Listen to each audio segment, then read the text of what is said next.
Melodrama has been around for a long time.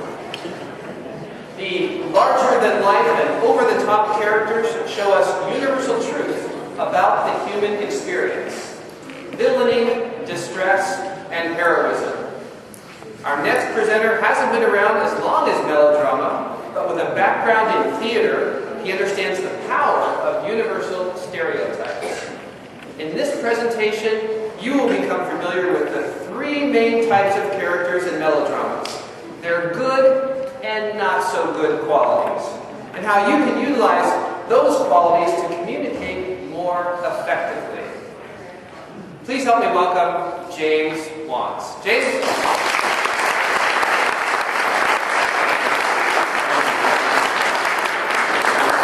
You must pay the rent. How many people here this morning have seen a melodrama? Excellent, so you know what I'm talking about. When I was growing up here in Portland, there was this restaurant out on 82nd Avenue. It was called the Organ Grinder. Man, this gigantic pipe organ, this wacky clapping monkey, and melodramas, silent movies on the screen. Now, they serve pizza, but I have no idea what that pizza was like. I don't remember the pizza. I remember the melodramas, because that was my first introduction to melodrama. Now, you know the kind that I mean, the dastardly villain, the damsel in distress, and the dashing hero. The most stereotypical storyline of all melodramas goes something like this. Villain: oh, you must pay the rent. Oh, I can't pay the rent. Oh, you must pay the rent. Oh,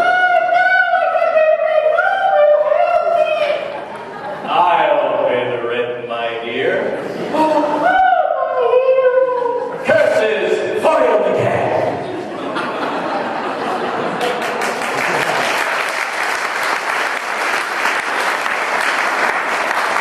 That is the most stereotypical and shortest melodrama in existence. Now you may be asking yourself, why are we talking about melodrama?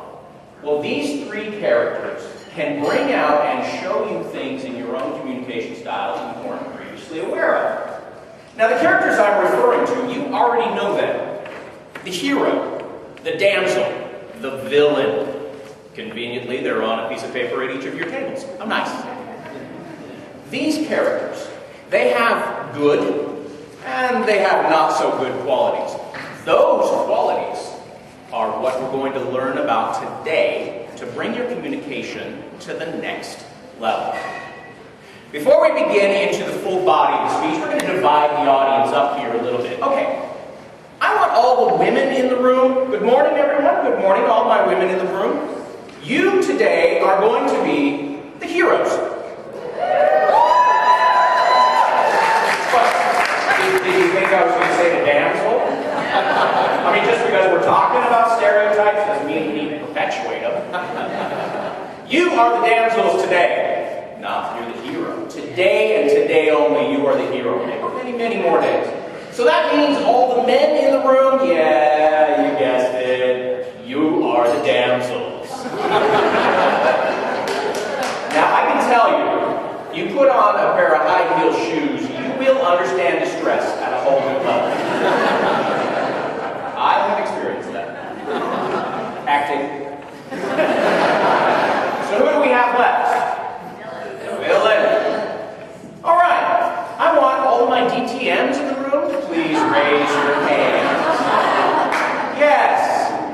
Today, you are the villains. I will explain why. Believe me, I will explain. As I said, these three characters tell us so much about communication. Let's dive right in and talk to the women about hero.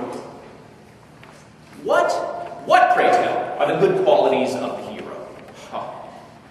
Far and above anything else, timing. Timing is the best quality of the hero, because if that hero didn't show up right then, that damsel was going to get run over by that train, and then we wouldn't have a storyline. Timing. What else about the hero? The hero exudes confidence, makes the save, and does it with aplomb. The hero is confidence embodied. The hero owns their stage. The hero owns her subject matter. And therein lies the not-so-good quality of the hero. An illustration. How many of you have been to a speech where right after the speech was over you thought, that was a great performance, and you didn't remember a thing about it the next day? Yeah, you went to a show. You didn't go to a speech. That is the not-so-good quality of the hero. Because the hero's focus is on one person and one person only. It's not the damsel, it's themselves. The hero's confidence and swagger becomes overconfidence and distance. The hero is removed from her audience. The hero doesn't connect individually, doesn't speak to individual people in the audience, and actually have an opportunity to share what it is they're talking about. They're so busy presenting it, they never share. If you notice the hero qualities in your own communication styles, what do you do to take care of that? Aha! This is where you get a rising star hat. This is your take home for the hero. If you are experiencing that level of, how shall we say, overconfidence, or maybe you have that arch presentational voice that you use, the basso profondo, take it down a notch. Become conversational with your audience. Spend some time talking to one person alone, and then move on as you finish a thought. Make a connection with that person, with your audience. Bring it down. And get some new stories. Heroes are always telling the same stories over and over again. Get some new stories to share. That is how you approach dealing with the hero, if that is a stereotype in your communication. Let's talk to the damsel. All my gentlemen in the room, what is the best quality of the damsel? That's a different type of damsel, but it fits. The best quality of the damsel is that he is always in distress. That self-deprecating humor, the fact that the damsel is just another member of the audience on stage. I mean, it could be like one of you just got up here and started talking. That is the damsel. They connect so well. They connect so well, in fact, that you learned so much about them you didn't know beforehand. For that matter, I showed up this morning at 5:45. I read my email wrong. There was no one here. I went to Rocky Butte. I've never been there before this morning and took pictures of the morning sun. But it's the damsel that connects with the audience. How many of you, when you were young, you got those newsletters from, let's say, relatives on the other side of the country? And those newsletters always talked about what Johnny, Joey, and Susie were doing, and doggone it, they just got the Medal of Freedom, and they're cleaning up the entire Eastern Seaboard. Wow, they're great kids. I could never relate to those. The life that I lived, the family I grew up in, was so chaotic. I thought Johnny and Susie lived in heaven. Turns out it was only New Jersey. Who knew? When you're 6, New Jersey could be heaven. The connection with the audience as the damsel, that self-deprecating humor, bringing it in, therein also lies the not-so-good qualities of the damsel's communication. Because when self-deprecating humor turns to overriding nervousness and anxiety, when you start showing everything that you're so scared about up here on That's when your audience starts to disconnect. Here's your take home for the damsel. I'm going to repeat this.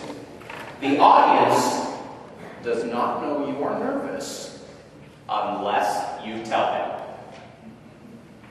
The audience does not know you're nervous. They don't know.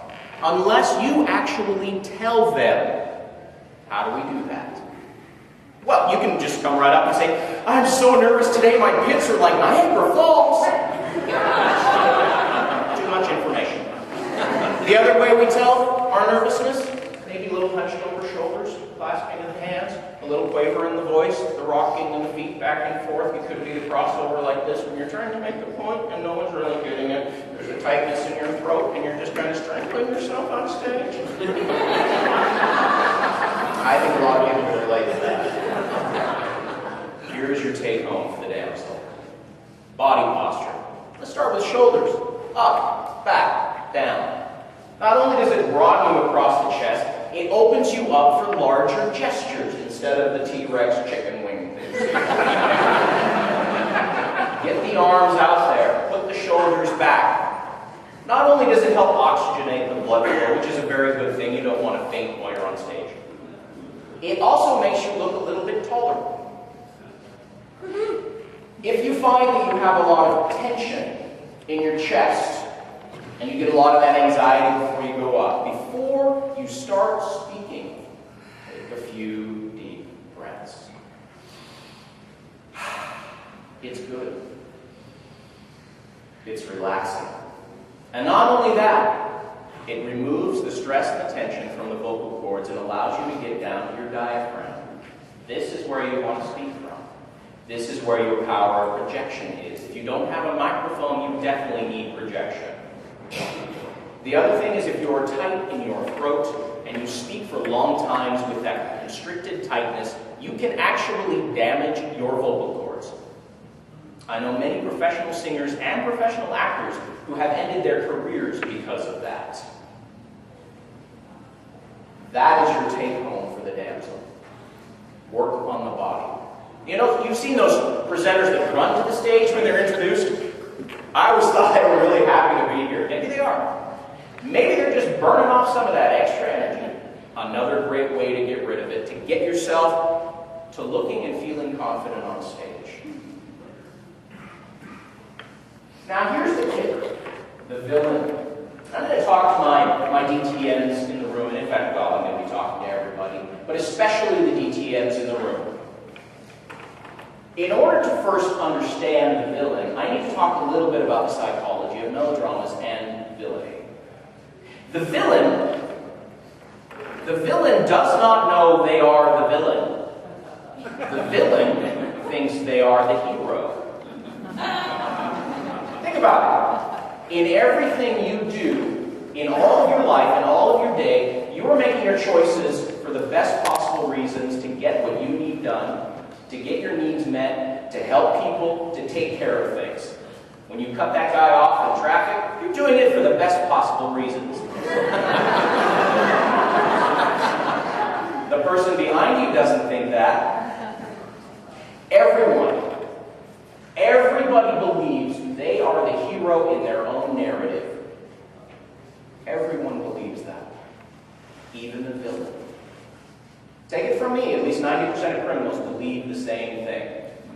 They are trying to get their needs met in the best way possible they know how.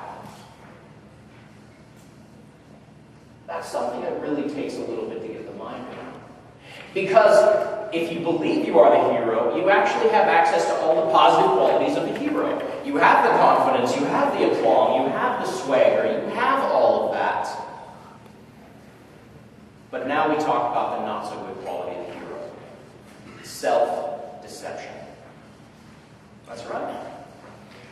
All my DTMs in the room, do you know that one person that won't take any evaluation or feedback no matter how much you give it to them? They keep going the same way? Or how about the speaker that goes over time all the time? I just heard that DTM actually means don't time me. What's up with that? Or how about the speaker that has the same stories over and over and over again. Yes, you know the people I'm talking about. It's those people that refuse to change anything in their conversation or communication style. They have a weakness that they are overlooking. Here's my question to all of you. What are you overlooking? What is your weakness? What area of your communication or presentation style are you consciously or unconsciously avoiding? Myself, I have a background in theater. Many, many years ago, I made the decision not to learn how to sing. My fear of public singing was greater than my fear of public performance. I cut off an entire career choice for myself when I was 18. That's a weakness. What are your weaknesses? It is not in our strengths where we are going to get better as communicators.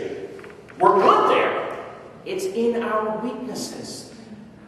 The area you are overlooking or not working on is the one that is going to take you to the next level and improve your communication skills at work, in Toastmasters, wherever. It's going to improve them so much more. Here's your homework, the take-home for everybody. MITTMs, find someone, ask them what your weakness is. They will be happy to point it out. You're going to get lots of material out of this one.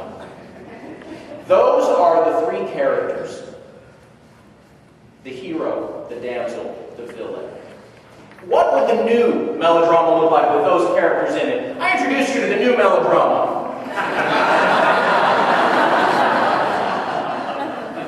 This is where you understand the positive qualities of all three traits and put them together in your presentation to become the hero, the damsel, and the villain when you need to be.